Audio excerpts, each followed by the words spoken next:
ألف مبروك للمغرب الفوز والتأهل التاريخي أمام نيجيريا إلى الدور النهائي من كأس إفريقيا. المغرب منتخب عالمي والأفضل في إفريقيا، وهو المرشح للفوز باللقب بعدما فاز على جميع المنتخبات، ويجب علينا أن نتعلم منهم. ألف مبروك ومليون مبروك وتريليون مبروك ومليار مبروك. التأهل النهائي يعني جدار واستحقاق ضد صحافة زيكو، ضد قنوات زيكو، لأنه قناة زيكو اليوم، قناة زيكو ديالنا اليوم ما نقولش المقابلة ديال المغرب، بالعكس المغرب راه في النهائي.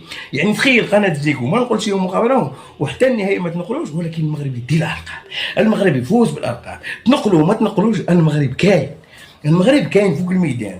يعني اللعابه كاملين تقاتلوا اليوم في المقابله ديالهم، شويه تعذبوا في البدايه ديال الشوط الثاني، ولكن عن جدارة واستحقاق عرف كيدير لي سونجمون، عرف كيخرج راسو. اليوم نعطيه التحيه لانه كل مباراه يعطينا كيفاش يخرج راسو ويخرج المنتخب المغربي باش يفوز بهذيك المقابله.